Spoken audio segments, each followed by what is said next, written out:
All right, everyone. Welcome to this little short understanding dating systems. First it's going to think, oh, I know all this, and maybe you do, but I'm going to actually tell you something at the end of this short lecture that will probably surprise most of you, which is it's not actually the year you think it is. And so I'll explain that as I go through this kind of quick little short, basically focusing on things like B.C., A.D., centuries, and what it all means. So when we study history, we tend to use these dates, BC and AD. Now, of course, this is all based on the Christian calendar. There are a million different, well, not a million, but there's obviously many other calendars you could use to date things. You could use the Jewish calendar, the Islamic calendar, and many other cultures have their own calendars. But if, for sake of being able to consistently study history, we stick with one. And so BC, of course, is before Christ. AD is Anno Domini.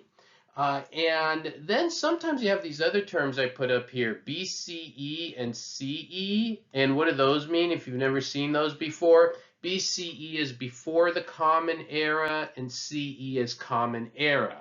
Some people use that instead of B.C. and A.D., so they replace B.C. with B.C.E. and they replace A.D. with C.E.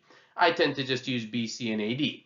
Obviously, when you're thinking of dates, the dates go down in the beginning. So it's 10 BC, 5 BC, 1 BC.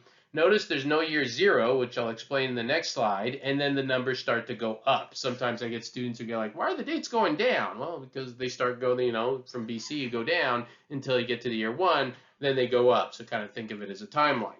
All right, and then we move forward to understanding the centuries. So there is no year zero, so keep that point in mind.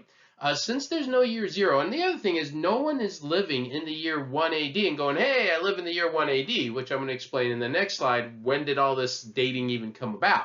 So, but first of all, in centuries, the year 1 to the year 100 is your first century, right? 101 to 200 is the second century. 201 to 300 is the third century. That's why if somebody says something happened in the 20th century, it's the 1900s, right?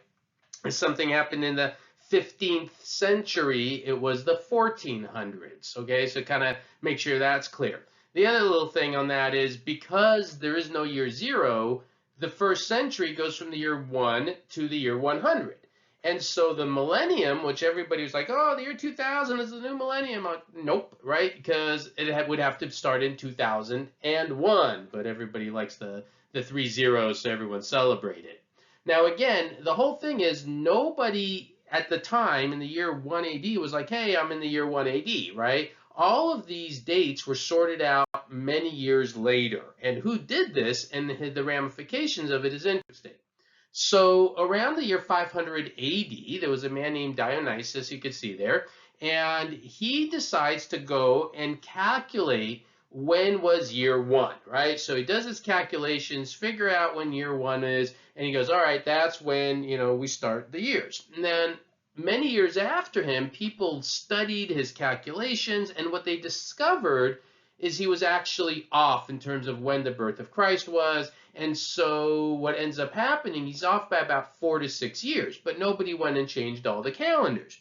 So what does that mean? Well, what that means is if let's say it's, I'm recording this in 2022, well, technically it's, closer to 2028 maybe, right? Now, does it really matter? No, it doesn't really matter unless you're one of these folks who worries about these kind of apocalyptic dates, like 2012. Oh no, everyone's gonna die. Well, it would have happened like 6 years earlier. We all survived. Yay! So anytime there's an apocalyptic date you see, just keep in mind that date passed 4 to 6 years ago. We made it through it. So there you go. All right, so that's a few quick little things there, B.C.A.D. I hope you found that interesting. I got a ton of content, of course, up here on all sorts of, historical topic and events, that are beyond just small little intro things like this. So I do hope you get a chance to look at the channel. Please subscribe to it. Share some of the videos if you like them. Leave comments. That's all great. Thank you, everyone. Have a great day. Bye.